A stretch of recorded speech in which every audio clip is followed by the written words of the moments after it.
السلام علیکم خان صاحب.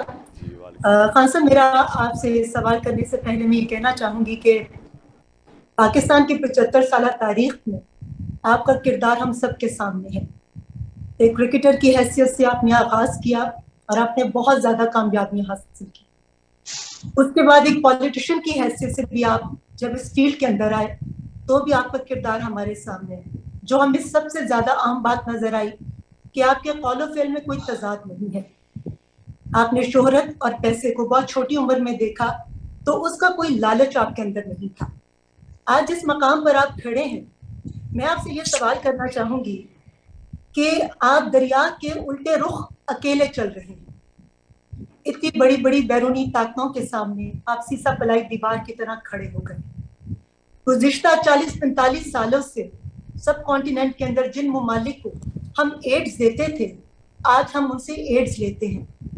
ہم سٹونج ایرا کی طرف واپس چلے گئے ہیں. تو میں آپ سے یہ پوچھنا چاہوں گی کہ آپ بیرونی طاقتوں سے بے خوف ہو کر صرف خدا پر اپنے ایمان اور یقین کے ساتھ تن تنہا کیسے آنے والے وقتوں میں پاکستان کو ترقی کی منازل کی طرف لے کر جائیں گے؟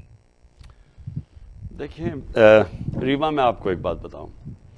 ہمارے بدقسمتی سے میں نے اپنی ساری زندگی میں دیکھا ہے, کرکٹ میں نے دیکھا, پھر کرکٹ کے بعد بھی میں نے لوگوں کو دیکھا, کیونکہ مجھے اللہ نے وہ کرکٹ میں اس سٹیج پہ لے کے گیا جو بڑے کم کرکٹرز پہنچتے ہیں, اور ہمارے ملک میں تو شاید ایک دو ہی کھلاڑی وہاں پہنچے ہوں.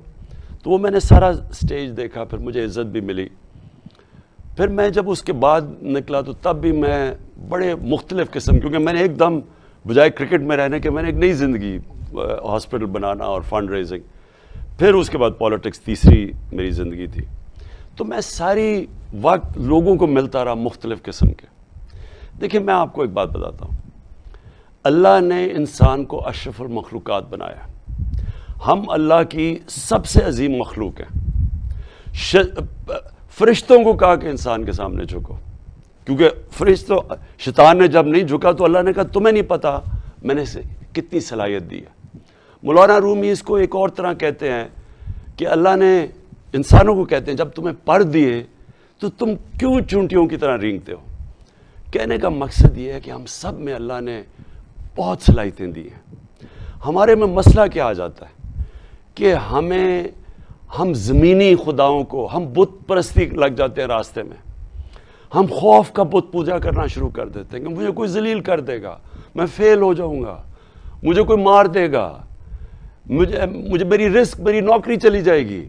یہ سارے جو یہ خوف کا بت ہے, یہ انسان کو روک دیتا ہے اپنی مقام پہ پہنچنے کے, اپنی خواب کے پیچھے.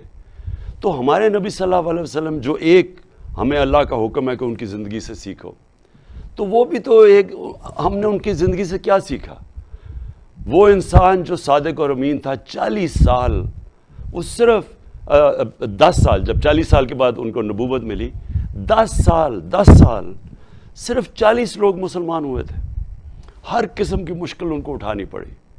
تو اللہ نے ہمیں ان کی زندگی سے کیا سکھایا کہ انسان کے ہاتھ میں صرف انہوں نے نیت اور کوشش دی ہے. اللہ کا جب فیصلہ ہوتا تو جب 13 سال کے بعد وہ مدینہ کی ریاست سنبھالی تو دیکھتے دیکھتے انہوں نے دنیا کی تاریخ ہی بدل ڈالی. یعنی کسی انسان نے وہ نہیں کیا جو انہوں نے اس 10 سال میں کر کے, یعنی دنیا میں وہ انقلاب آیا جس کی کوئی مثال ہی نہیں ہے.